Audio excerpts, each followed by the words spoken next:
أعوذ بالله من الشيطان الرجيم. بسم الله الرحمن الرحيم. إذ قالت امرأة عمران رب إني نذرت لك ما في بطني محررا فتقبل مني إنك أنت السميع العليم. فلما وضعتها قالت رب إني وضعتها أنثى والله أعلم بما وضعت وليس الذكر كالأنثى وإني سميتها مريم وإني أعيذها بك وذريتها من الشيطان الرجيم. فتقبلها ربها بقبول حسن وأنبتها نباتا حسنا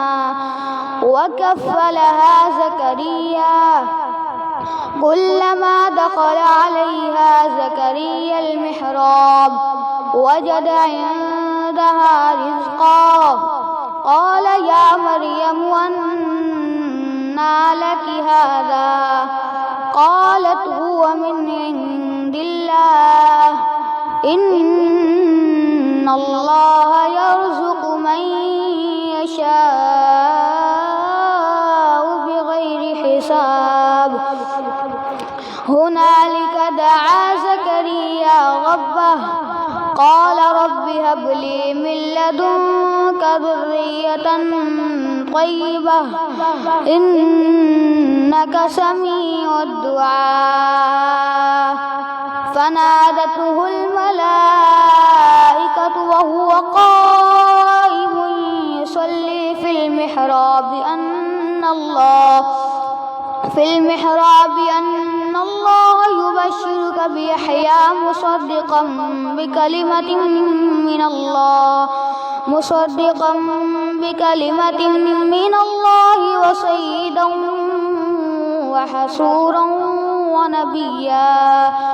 وحصورا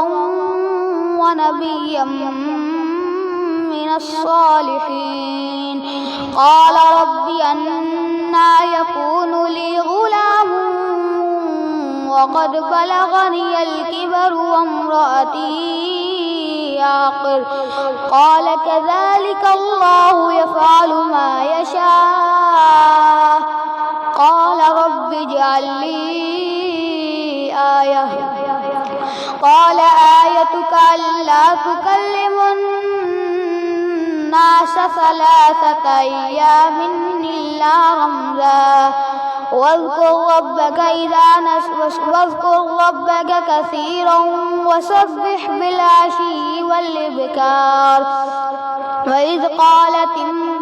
قالت الملائكة يا مريم إن الله اصطفاك وطهرك واصطفاك على نساء العالمين. يا مريم اقنتي لربك واسجدي واركعي مع الراكعين. ذلك من أنباء الغيب نوحيه إليك وما كنت لديهم إذ يلقون أقلامهم أيهم يكفل مريم وما كنت لديهم إذ يختصمون. صدق الله العظيم.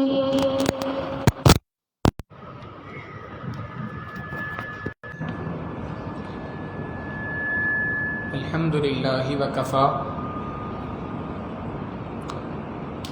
وسلام على عباده الذين اصطفى اما بعد.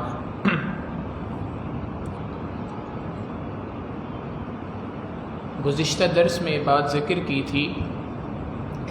کہ اللہ رب العزت نے قرآن کریم کے اندر اپنے ماننے والے افراد کو یہ بات سمجھائی کہ اگر تم میری محبت کو حاصل کرنا چاہتے ہو،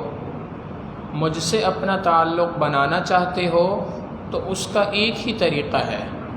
کہ تم اللہ کے محبوب صلی اللہ علیہ وسلم کی پیروی کرو، نبی علیہ الصلاۃ والسلام کی اتباع کرو، اللہ کے رسول صلی اللہ علیہ وسلم کی سنتوں کو اپناؤ گے تو نہ صرف یہ کہ تمہیں میری محبت حاصل ہوگی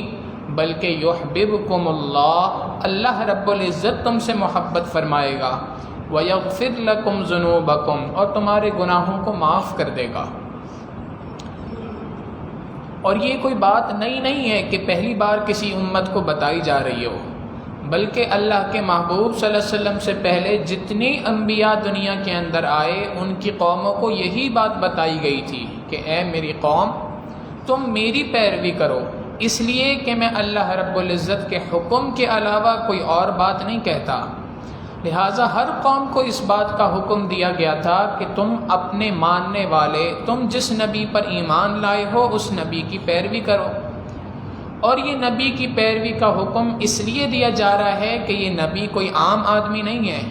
یہ وہ ہیں جن کو اللہ رب العزت نے اپنے حکم سے، اپنی رحمت سے دیگر تمام افراد میں سے چن لیا۔ چنانچہ ارشاد فرمایا ان اللہ اصطفى آدم ونوحا وآل ابراہیم وآل عمران علی العالمین، بے شک اللہ رب العزت نے آدم علیہ السلام کو، نوح علیہ السلام کو، ابراہیم علیہ السلام کی آل اولاد کو، عمران علیہ السلام کی آل اولاد کو چن لیا تھا دیگر تمام امتوں کے اوپر، دیگر تمام افراد پر، دونوں جہانوں کے اندر۔ یہ عمران سے کون مراد ہیں، اس سے متعلق بھی گفتگو کی تھی کہ بعض مفسرین کی رائے اس سے یہ بنی کہ عمران چونکہ حضرت موسیٰ علیہ السلام کے والد کا بھی نام تھا تو شاید یہاں وہ مراد ہیں، لیکن حضرت مفتی محمد تقی عثمانی صاحب دامت برکاتہم العالیہ ارشاد فرماتے ہیں کہ حقیقت یہ ہے کہ یہاں پر اس سے مراد حضرت عمران ابن مقسن رحمۃ اللہ علیہ ہیں، جو حضرت مریم علیہ السلام کے والد گرامی تھے۔ جمہور مفسرین کی رائے یہی ہے، اور یہ بات اس لیے زیادہ عقل کے قریب لگتی ہے، سمجھ میں آنے والی ہے کہ آگے اللہ رب العزت نے حضرت مریم علیہ السلام کے تذکرے کو ذکر کیا۔ اللہ رب العزت فرماتے ہیں یہ جن افراد کو ہم نے چن لیا تھا، ذریۃ بعضھا من بعض، یہ سارے کے سارے نیکی کے اندر، تقوی کے اندر ایک دوسرے سے ملتے جلتے تھے، یہ ایک دوسرے کی اولادیں تھیں،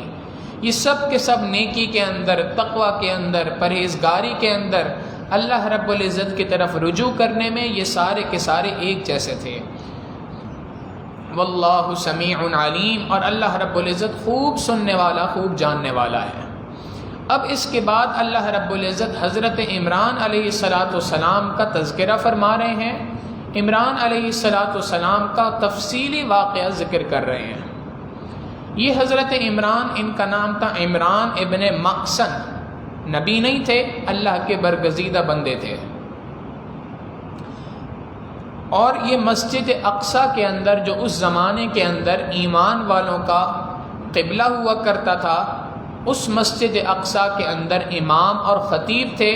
نمازیں بھی پڑھایا کرتے تھے، لوگوں کو دین کی دعوت بھی دیا کرتے تھے، نیکی کا حکم دیتے تھے، برائیوں سے روکتے تھے، اور مختلف باتوں پر وعظ و نصیحت فرمایا کرتے تھے۔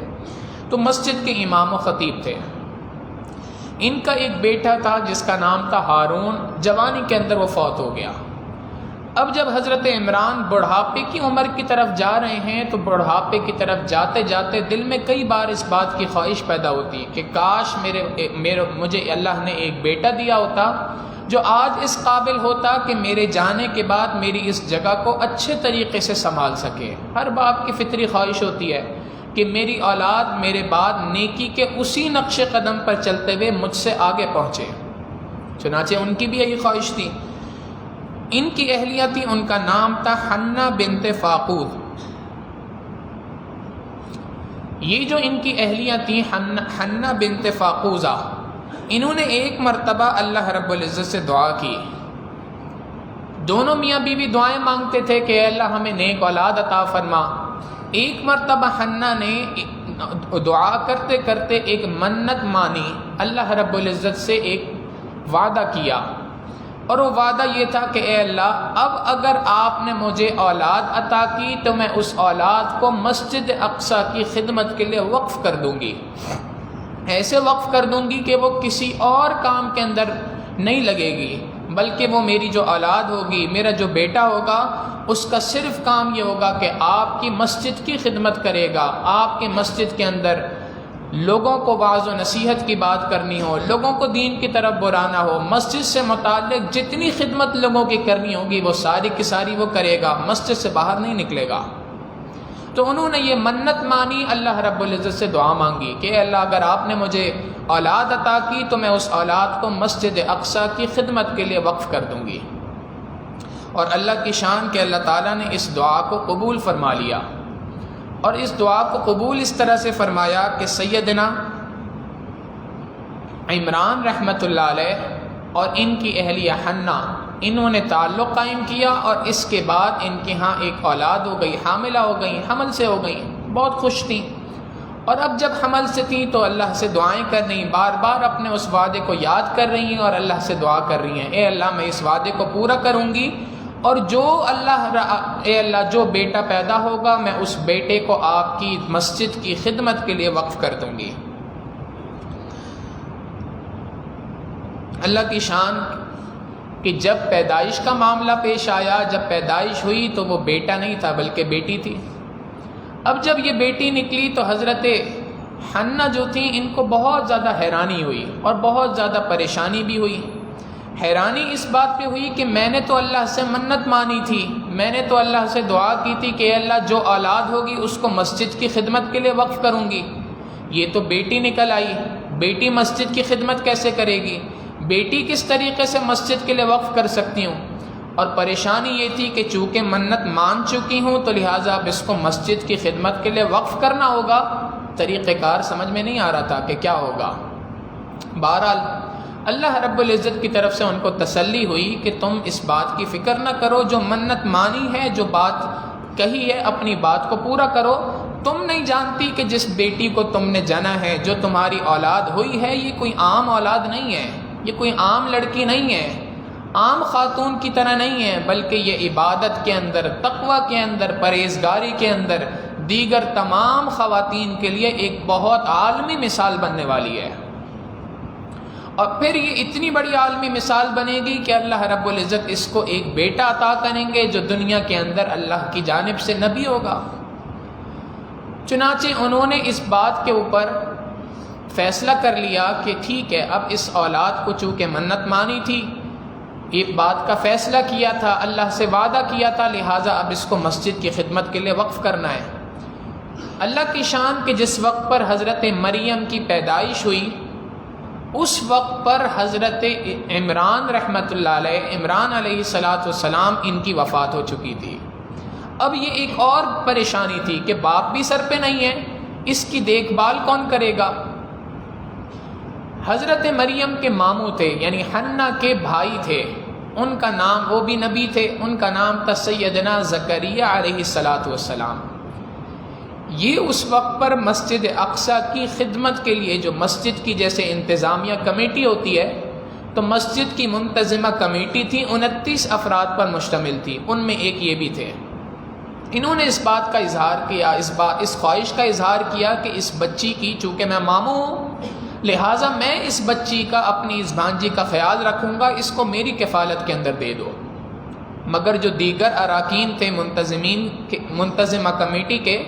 انہوں نے بھی اس بات کی خواہش کا اظہار کیا کہ بھائی انہوں نے تو بہت ایک نیک نیتی کے ساتھ منت مانی تھی، تو یہ جو بچی مسجد اقصی کی خدمت کے لیے وقف ہو جائے گی تو یہ تو بہت اچھی بات ہے، بہت نیکی کی بات ہے، اس کی خدمت کرنے کی ذمہ داری میں اپنے سر پہ لیتا ہوں. ہر شخص یہی بات کہہ رہا تھا.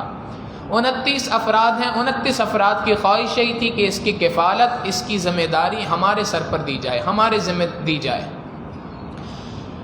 ان لوگوں نے آخر میں فیصلہ کیا کہ اچھا چلو ہم قرآن اندازی کرتے ہیں، قرآن اندازی کے ذریعے فیصلہ کرتے ہیں کہ کون اس بچی کی ذمہ داری کو قبول کرے گا۔ اور اس قرآن اندازی کا جو طریقہ کار اختیار کیا گیا وہ بھی بڑا انوکھا تھا۔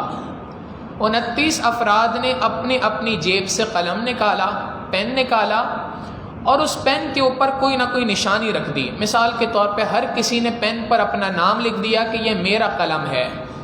اب اس کے بعد سب کے سب افراد نے اپنے قلم کو دریا میں پھینک دیا، اس بات کے ساتھ کہ جو دریا کے رخ پہ جن کے قلم چلیں گے، جو کہ فطری بات ہے،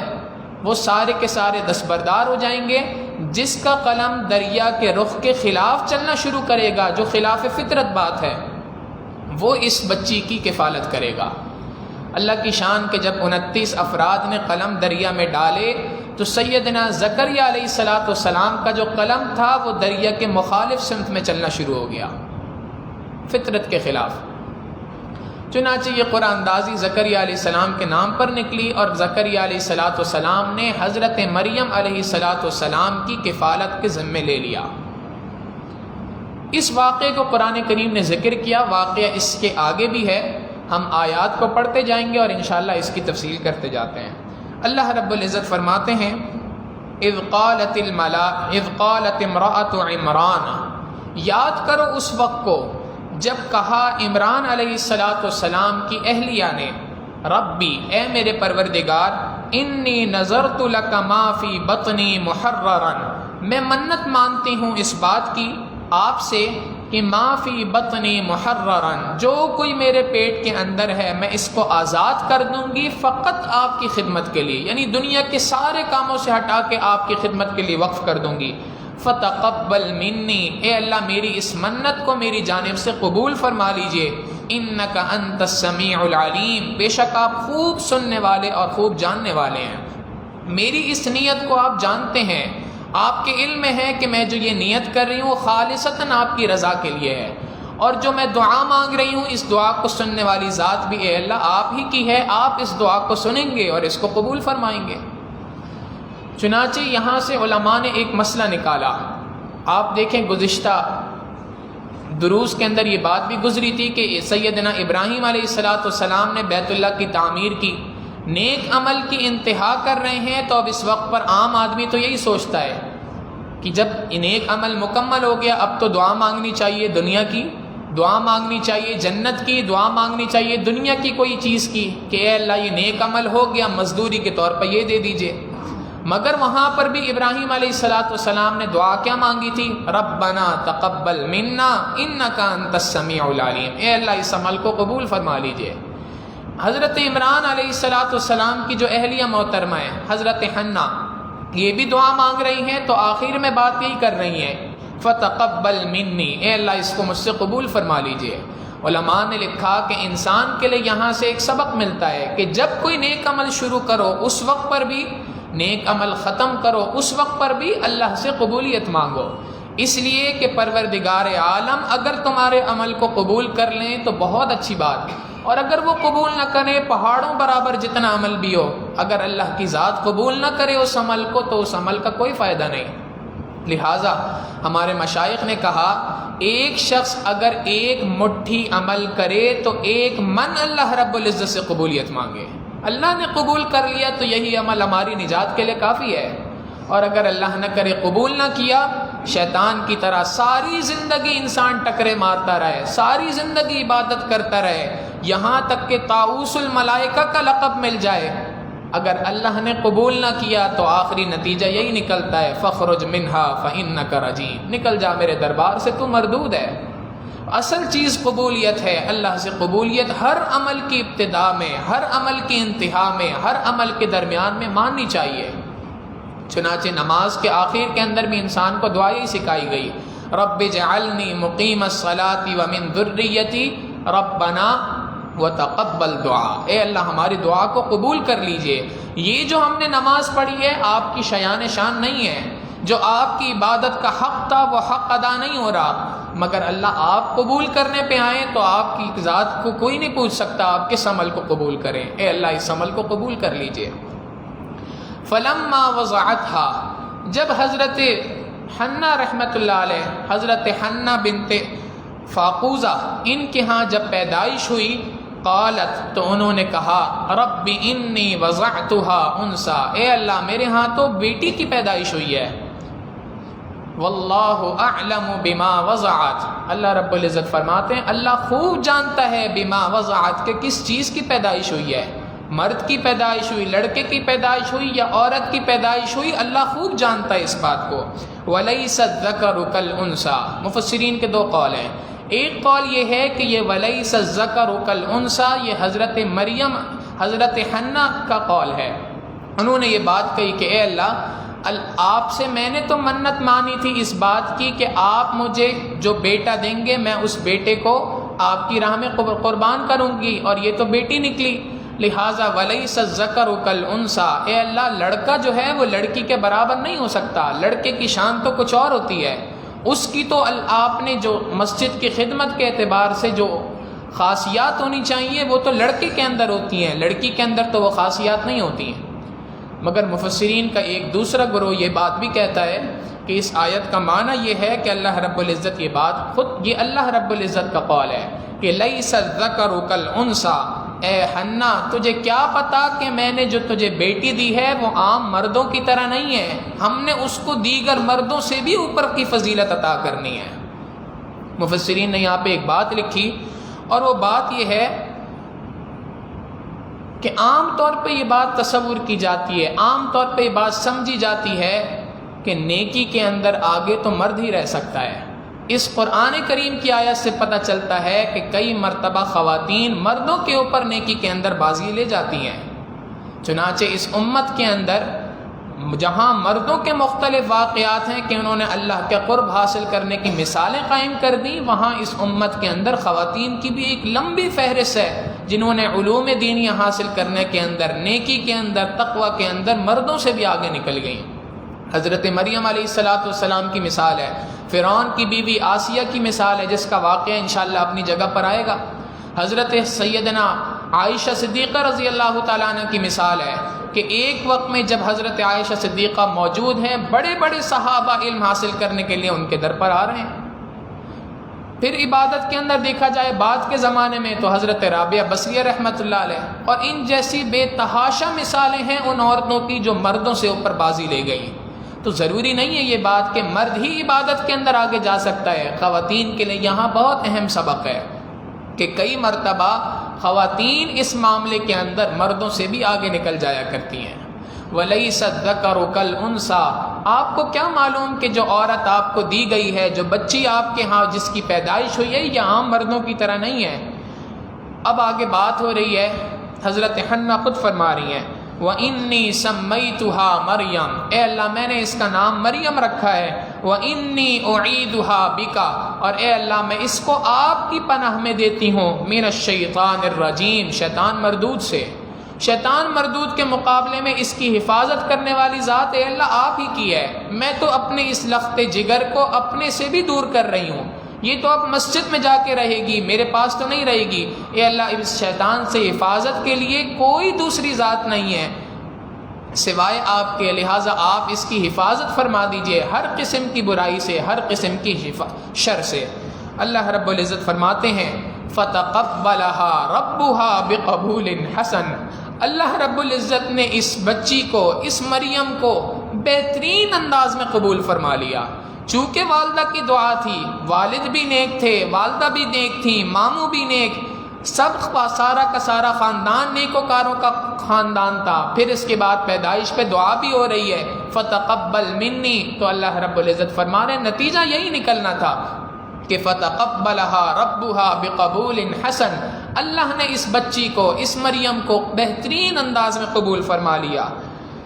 وَأَنبَتَهَا نَبَاتًا حَسَنًا، اور ہم نے اس کو بہترین انداز میں اس کی پرورش کی، اس کی بڑھوتری ہم نے دوسروں کے مقابلے میں زیادہ اچھے طریقے سے کی۔ مفسرین نے لکھا عام بچہ 15 دن میں جتنی اس کی نشو نما ہوتی ہے، حضرت مریم کی ایک دن میں اتنی نشو نما ہو جاتی تھی، اتنی بڑھوتری، اتنی ان کے اندر جو ہے وہ چیز اضافہ ہو جاتا تھا۔ وَكَفَّلَهَا وَأَنبَتَهَا نَبَاتًا حَسَنًا، ہم نے اس کو حضرت مریم کو کی بہترین انداز میں پرورش کی، وَكَفَّلَهَا زَكَرِيَّا، اور زکریا علیہ السلام نے ان کی کفالت کی۔ اب یہ مسجد اقصیٰ کے اندر ان کو لے کے آ گئے اور مسجد اقصیٰ میں ایک کمرہ بنوا دیا، اس کمرے کے اندر حضرت مریم کو رکھا جاتا تھا، حضرت مریم کمرے کے اندر ہوتی تھی، سیدنا زکریا علیہ السلام ان کے پاس آتے تھے، ان کی جو ضروریات ہوتی تھیں ان کو پورا کرتے تھے، اور اس کے بعد جاتے ہوئے باہر سے تالا لگا دیا کرتے تھے تاکہ کوئی دوسرا مرد کمرے کے اندر داخل نہ ہو سکے، یہ یہاں پر محفوظ رہیں ہر قسم کی آفات سے، ہر قسم کی برائی سے۔ کئی بار ایسا ہوا کہ حضرت زکریا علیہ السلام حضرت مریم علیہ السلام کے پاس آئے، جب تالا کھولا اندر داخل ہوئے تو اس وقت پر حضرت زکریا علیہ السلام یہ دیکھ کر حیران ہو گئے کہ حضرت مریم کے پاس پھل موجود ہیں۔ حیرانی اس بات پہ ہوتی تھی پہلی بات کہ یہ پھل اس کے پاس کون لے کے آ سکتا ہے، میرے علاوہ اس کمرے کی چابی کسی کے پاس نہیں، تالا لگا ہوتا ہے، کوئی دوسرا اندر داخل نہیں ہو سکتا، تو یہ پھل کہاں سے آ گئے؟ پھر دوسری حیرانی اس بات پہ ہوتی تھی کہ پھل بھی بے موسم کے پھل ہوا کرتے تھے، موسم کے پھل بھی نہیں ہوتے تھے۔ مثال کے طور پہ جیسے آج کے اس موسم کے اندر کسی کے پاس آم ہو تو ہر انسان حیران ہو جاتا ہے، بھائی آم کا موسم نہیں، آم کہاں سے آ گئے؟ تو بالکل اسی طریقے سے سیدنا زکریا علیہ السلام جب کبھی آتے تھے تو یہ دیکھ کے حیران ہو جاتے تھے کہ حضرت مریم کے پاس اس قسم کے پھل موجود ہیں، بے موسم کے پھل آئے کہاں سے، لے کے کون آیا؟ کلما دخل علیہا زکریا المحراب، جب کبھی حضرت زکریا علیہ السلام کمرے میں داخل ہوتے، وجد عندہا رزقا، مریم علیہ السلام کے پاس بے موسم کے پھل پاتے تھے، رزق پاتے تھے۔ قال یا مریم، زکریا علیہ السلام نے کہا اے مریم، انا لکی ھذا، یہ کہاں سے تمہارے پاس آ گئے؟ قالت، حضرت مریم فرماتی ہیں ہوا من عند اللہ، یہ اللہ کی جانب سے ہے، ان اللہ یرزق من یشاء بغیر حساب، اللہ رب العزت جسے چاہتا ہے بے حساب رزق عطا فرماتا ہے۔ سیدنا زکریا علیہ السلام کی اس حیرانگی پر حضرت مریم نے اپنی بات کی نسبت اللہ رب العزت کی جانب کر دی کہ اے مامو جان، آپ جو یہ بات سمجھ رہے ہیں کہ یہ رزق کہاں سے آیا، چونکہ آپ خود نیک ہیں، میرے والد نیک تھے، میری والدہ نیک تھیں، میں نے اپنے آپ کو نیکی کے لیے وقف کر لیا، اب ہماری رزق کی ذمہ داری آپ پر نہیں ہے، مجھ پر نہیں ہے، میرے والدین پہ نہیں ہے، میری رزق کی ذمہ داری اللہ رب العزت کے اوپر ہے۔ وہ پروردگار عالم جو کوئی شخص بھی اللہ کے لیے اپنے آپ کو وقف کرتا ہے اس کے رزق کی ذمہ داری اپنے ذمے لے لیتا ہے۔ چنانچہ علماء نے اس آیت کے ذیل میں یہ بات لکھی کہ حقیقت یہی ہے، جو کوئی شخص بھی اللہ کا ہو جاتا ہے اللہ رب العزت بے تحاشا اس کو رزق عطا فرماتے ہیں، بے حساب رزق عطا فرماتے ہیں۔ آج معاملہ یہ ہے کہ امت عمومی طور پہ ہم لوگ بحیثیت قوم بہت زیادہ پریشان ہیں، ہر دوسرا بندہ آ کے یہی بات کہتا ہے جی مہنگائی بہت ہو چکی ہے، کیسے گزارا ہو، سمجھ نہیں آ رہا۔ اور واقعی بات یہ ہے کہ اعداد و شمار کو دیکھا جائے، مہنگائی کے حساب کو دیکھا جائے تو ہر بندہ پریشان ہے۔ اس مہنگائی کی تیزی کے ساتھ پھیلنے کے ساتھ ساتھ کس طریقے سے ہم گزارا کر سکتے ہیں، مگر حقیقت یہ ہے کہ جس کسی کا ایمان کیلکولیٹر کے اوپر ہے، جس کا ایمان حساب و کتاب کے اوپر ہے، پریشانی اس کے لیے ضرور ہے، لیکن جس کا ایمان اللہ رب العزت کی ذات پر ہے اس کے لیے کوئی پریشانی کی بات نہیں، اس کے لیے کسی قسم کی گھبرانے کی بات نہیں ہے، اس لیے کہ پروردگار عالم ہر بندے کو رزق عطا کرتا ہے۔ اللہ رب العزت نے ہر چیز کے لیے رزق کا وعدہ کر رکھا ہے، ہر انسان کے لیے بھی رزق کا وعدہ کر رکھا ہے، ہر جاندار کے لیے بھی رزق کا وعدہ کر رکھا ہے۔ آپ غور کریں، پرندے صبح کو اپنے گھونسلوں سے نکلتے ہیں تو کیا کسی پرندے کے پاس گھونسلے میں ذخیرہ موجود ہوتا ہے؟ نہیں، ہر پرندہ بھوکے پیٹ اپنے گھر سے نکلتا ہے مگر واپس پیٹ بھر کے آتا ہے۔ کسی پرندے کو اللہ رب العزت بھوکا نہیں چھوڑتے۔ وہ پروردگار عالم کافر کو رزق دیتا ہے، وہ مسلمان کو رزق کیوں نہیں دے گا؟ وہ پروردگار عالم جو جنگل کے درندوں کو رزق دیتا ہے، کتے کو رزق دیتا ہے، خنزیر کو رزق دیتا ہے، اپنے ماننے والے مسلمان کو رزق نہیں دے گا کیا؟ کیسے ہو سکتا ہے کہ ایک ایمان والا آدمی ہو اور اللہ تعالیٰ اس کو رزق نہ دے؟ وقتی پریشانیاں اللہ رب العزت بھیجتے ہیں۔ کیوں بھیجتے ہیں؟ وَلَنَبْلُوَنَّكُمْ بِشَيْءٍ مِّنَ الْخَوْفِ وَالْجُوعِ، ہم تمہیں ضرور بھی ضرور آزمائیں گے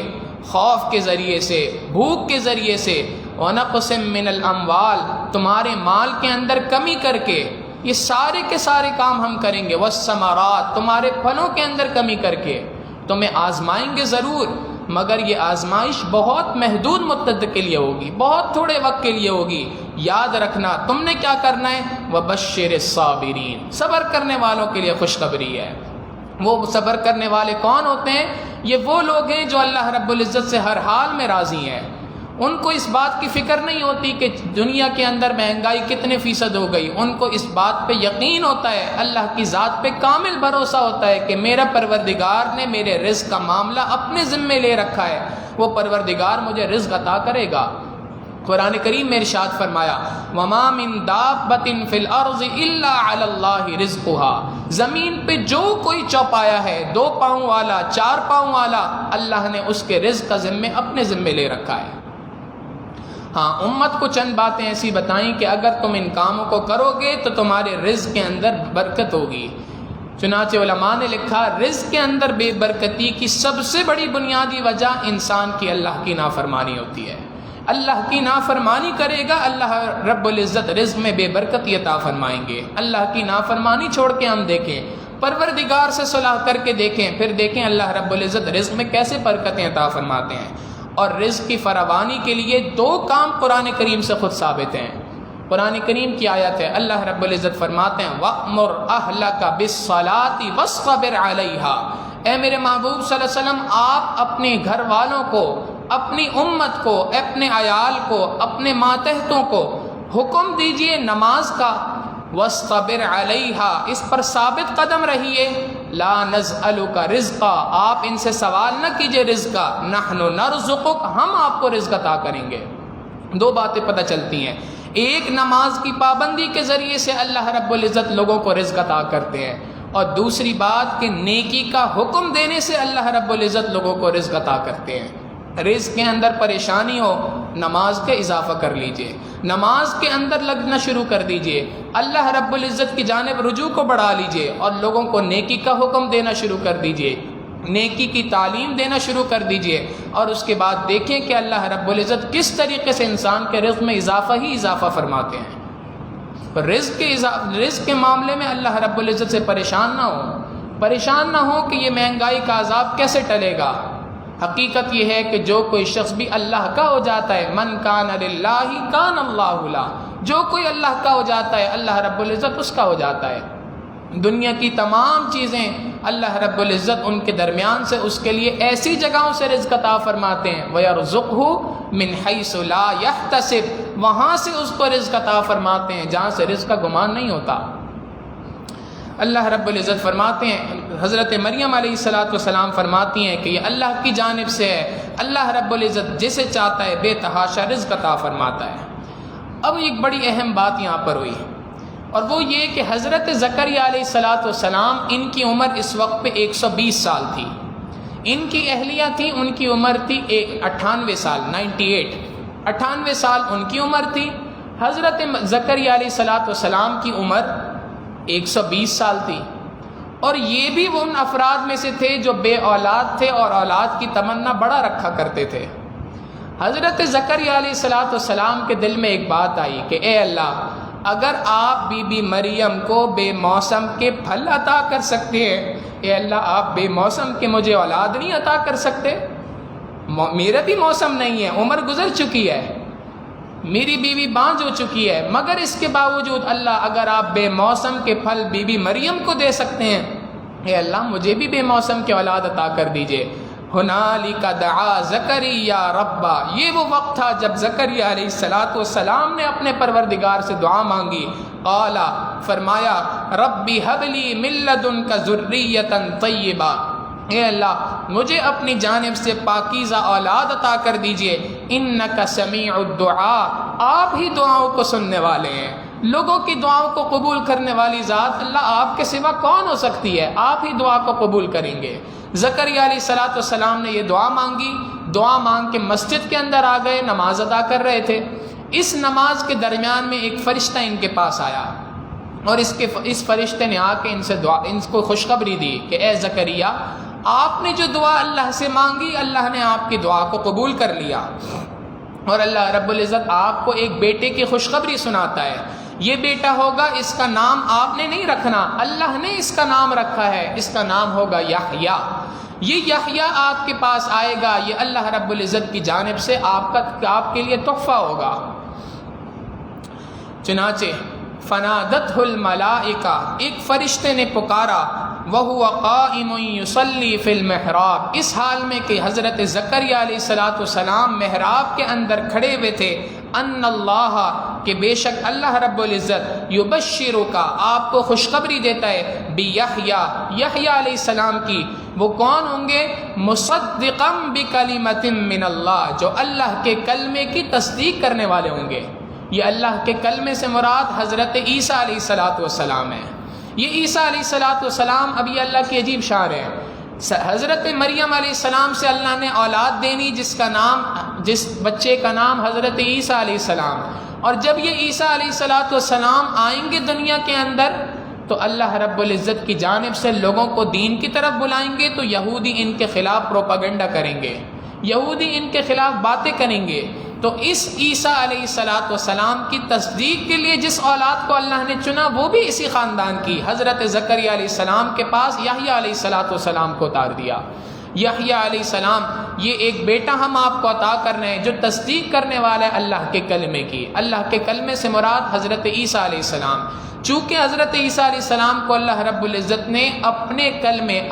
کلمہ کن سے پیدا کیا، بغیر اسباب کے پیدا فرمایا، بغیر دنیا کے سبب کے اللہ رب العزت نے پیدا فرمایا اپنے کلمہ کن سے، اس لیے ان کے لیے ایک لقب ہے عیسیٰ علیہ السلام کا، کلمۃ اللہ، اللہ کا کلمہ، اللہ کی جانب سے ایک کلام۔ تو یہ تصدیق کرنے والے ہوں گے اللہ رب العزت کے کلمے کی، وسیداً، اور یہ سردار ہوں گے، وحصوراً، اور یہ بے نکاح ہوں گے۔ قرآن کریم ان کی صفت بیان کر رہا ہے کہ ان کا عورتوں کی طرف رغبت نہیں ہوگی جیسے کہ عام انسانوں کی ہوتی ہے۔ مفسرین نے اس آیت کے ذیل میں بڑا کلام کیا۔ ایک بات تو یہ ہے کہ حضرت زکریا علیہ السلام کے لیے صفت بیان ہو رہی ہے کہ وہ بے نکاح تھے، ان کا بے نکاح ہونا یہ ایک صفت ہے گویا کہ، اور اس کے مقابلے میں اللہ کے رسول کی حدیث مبارکہ موجود ہے کہ ان نکاح من سنتی، نکاح تو میری سنت ہے۔ اب ان دو باتوں کو اگر دیکھا جائے تو ایک طرف لگتا ہے اس آیت کو پڑھ کے کہ گویا نکاح نہ کرنا یہ ایک کوالٹی کی بات ہے، صفت کی بات ہے، اور نبی علیہ السلام کی حدیث مبارکہ یہ بتا رہی ہے کہ نکاح کا کرنا صفت کی بات ہے۔ مفسرین نے لکھا عام انسانوں کے لیے، عمومی طور پہ عوام الناس کے لیے، عام لوگوں کے لیے تو حکم یہی ہے جو اللہ کے نبی نے کہا، بے نکاح رہنا، بغیر نکاح کے رہنا یہ پسندیدہ عمل نہیں ہے، بلکہ پسندیدہ عمل یہ ہے کہ ان نکاح من سنتی، جب تم نکاح کی عمر کو پہنچ جاؤ تو اب اس کے بعد نکاح کر لو، نکاح کا کرنا یہ سنت ہے۔ اور اگر ایک شخص ہو جس کو اپنی شہوات کے اوپر، اپنی جانب سے گناہوں کے اندر نہ لگنے کے اوپر یقین کامل ہو، اللہ نے اس کو کسی مخصوص کام کے لیے چن لیا ہو، تو ایسے فرد کے لیے بے نکاح کا رہنا شاید کہ جائز ہو سکتا ہے۔ بعض علماء کا قول یہ ہے کہ اس میں کراہت ہے، لیکن حضرت مفتی محمد تقی عثمانی صاحب مدثر اللہ العالی فرماتے ہیں کہ اگر کسی شخص کو اپنے گناہ میں ملوث نہ ہونے کا یقین ہو، اور ایسے افراد بہت ہی شاذ و نادر ہیں، اس بندے کے لیے بغیر نکاح کے رہنا اور مخصوص کسی اللہ کے دین کی دعوت کے کام میں لگنا یہ اس کے لیے جائز ہو سکتا ہے۔ ہمارے اکابرین میں بہت کم ایسے افراد ہیں، لیکن چند مثالیں ضرور موجود ہیں۔ عام طور پہ ہم اور آپ کے لیے حکم یہی ہے کہ ان کو چاہیے کہ جب نکاح کی عمر کو پہنچ جائیں تو اب اس کے بعد نکاح کر لیں۔ نکاح کا کرنا یہ انسان کے لیے صفت میں سے ہے۔ وَنَبِيٌّ، سیداً سردار ہوں گے، وَحَصُورًا بے نکاح ہوں گے، وَنَبِيًّا مِّنَ الصَّالِحِينَ اور نیکوکاروں میں سے ہوں گے اور اللہ کی جانب سے نبی ہوں گے۔ جب یہ زکریا علیہ السلام نے یہ بات سنی تو خوش ہو گئے۔ اب اس خوشی کے عالم میں فرمایا کہ اے اللہ قال رب انا یکون لی غلام، اے اللہ اس عمر کے اندر مجھے بیٹا کیسے ہو سکتا ہے؟ وقد بلغنی الکبر، میں تو بڑھا ہو چکا ہوں، وامرأتی عاقر اور میری بیوی تو بانجھ ہو چکی ہے۔ اللہ رب العزت نے فرمایا کذالک یفعل اللہ ما یشاء، اسی طریقے سے اللہ جو کام چاہتا ہے اس طریقے سے کر دیتا ہے۔ آپ کو کیوں پریشانی ہو رہی ہے؟ جب آپ نے بے موسم کے پھل دیکھے تھے اس وقت بھی ہم نے بی بی مریم کے ذریعے سے آپ کو کہلوا دیا تھا کہ یہ اللہ رب العزت کی ذات ہے، جب چاہے جس کو چاہے جو رزق عطا کرنا چاہے کر سکتا ہے۔ تو لہٰذا آپ کو بھی ہم اگر اپنی جانب سے بیٹا عطا کر رہے ہیں تو یہ اللہ کی صفت ہے، اللہ رب العزت جیسے چاہیں رزق کے معاملے میں جو چیز عطا کر سکتے ہیں۔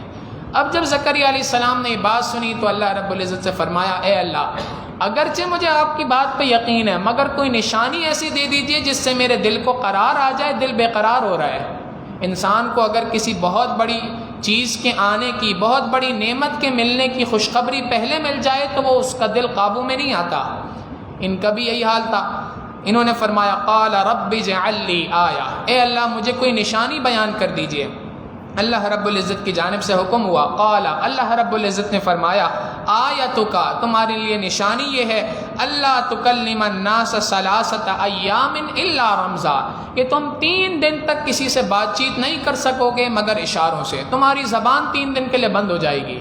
یہ زبان کا بند ہو جانا 3 دن کے لیے یہ اس بات کی نشانی ہے کہ واقعی یہ فرشتہ ہماری جانب سے تمہارے پاس آیا ہے اور اب تمہیں اللہ رب العزت کی جانب سے ایک نعمت ملنے والی ہے۔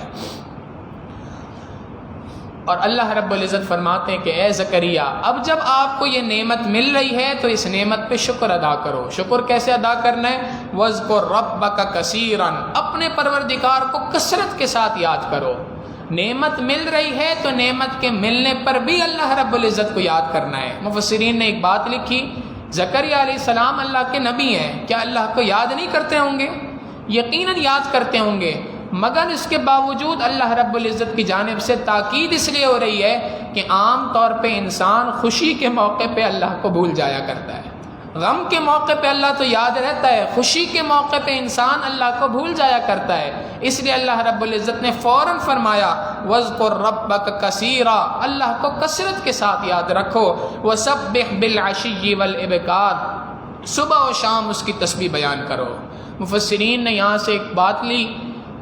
اور وہ یہ ہے کہ یہ صبح اور شام کا جو وقت ہے یہ اللہ رب العزت کے ہاں بڑا قیمتی وقت ہوا کرتا ہے۔ حضرت مولانا مفتی رشید احمد گنگوئی رحمۃ اللہ علیہ فرمایا کرتے تھے کہ جو فجر کے بعد اشراق تک کا وقت ہے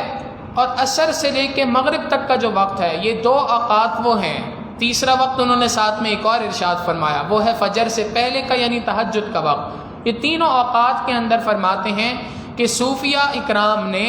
علماء نے، مشائخ نے جتنے اللہ کے قرب پائے، جو جو منازل حاصل کی، میں نے ان تمام منزلوں کا خلاصہ یہ نکالا کہ ان 3 اوقات میں اللہ کو یاد کرنے سے وہ تمام منزلیں بڑی سہولت کے ساتھ حاصل ہو جاتی ہیں۔ لہٰذا ایمان والوں کو چاہیے کہ اللہ رب العزت کو یاد کریں، صبح کے وقت بھی شام کے وقت بھی۔ وَإِذْ قَالَتِ الْمَلَائِكَةُ، جب کہا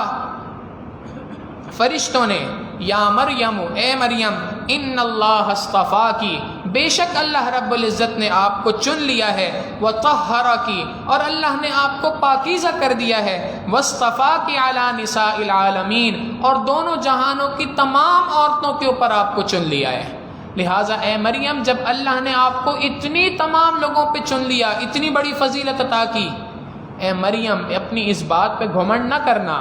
یا مریم اقنتی لربک، اپنے پروردگار کے سامنے کھڑی ہو جاؤ، اپنے پروردگار کی عبادت کے اندر لگ جاؤ، واسجدی، سجدہ کرو، وارکعی مع الراکعین، رکوع کرنے والوں کے ساتھ رکوع کرو۔ یعنی اے مریم تجھے اللہ نے دیگر لوگوں کے اوپر چن لیا ہے، تجھے خاص فضیلت عطا کی ہے، اب اس کا تقاضا یہ ہے کہ تم اللہ کی عبادت کے اندر ڈٹ جاؤ۔ وہ خاص فضیلت کیا عطا کی ہے، وہ کیسے اللہ نے چنا، اس کا تفصیلی واقعہ انشاءاللہ آگے آئے گا، ہم اس کو وہاں پر ذکر کریں گے۔ نبی علیہ الصلوۃ والسلام کو اللہ رب العزت فرماتے ہیں یہ سارا واقعہ ذکر کرنے کے بعد، ذالک من انباء الغیب، یہ غیب کی باتیں ہیں، پوشیدہ باتیں ہیں، نوحیہ الیک، جو ہم نے آپ کی طرف وحی کی ہے۔ اس سے پہلے لوگ ان باتوں کے اندر آپس میں جھگڑا کرتے تھے، لوگوں کے درمیان مختلف باتیں مشہور تھیں، صحیح بات کیا تھی، ہم نے آپ کی طرف وحی کی۔ وما کنت لدیہم، آپ اس وقت پہ وہاں موجود نہیں تھے، اذ یلقون اقلامہم، جب لوگ اپنے قلم کو دریا کے اندر ڈال رہے تھے، ایہم یکفل مریم، کہ کون مریم کی کفالت کرے گا، وما کنت لدیہم اذ یختصمون، اور آپ وہاں پر نہیں تھے جس وقت پہ یہ لوگ آپس میں جھگڑا کر رہے تھے کہ مریم کی کفالت میں کروں گا یا مریم کی کفالت تم کرو گے۔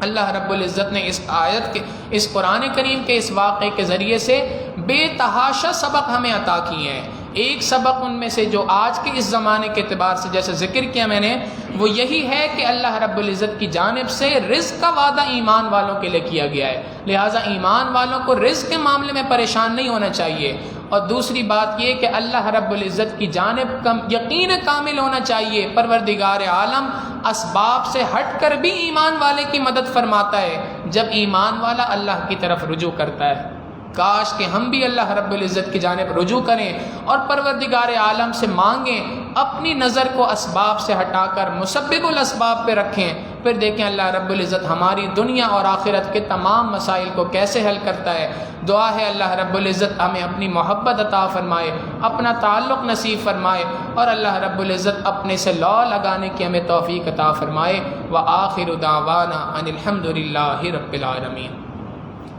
سبحان رب جلال الوہاب۔ اللہم صلی علی سیدنا محمد وعلی آل سیدنا محمد وبارک وسلم۔ ربنا ظلمنا انفسنا وان لم تغفر لنا وترحمنا لنکونن من الخاسرین۔ اللہم اکفنا بحلالک عن حرامک واغننا بفضلک عمن سواک۔ وصلی اللہ تعالی علی حبیبہ سیدنا محمد وآلہ واصحابہ اجمعین برحمتک یا ارحم الراحمین۔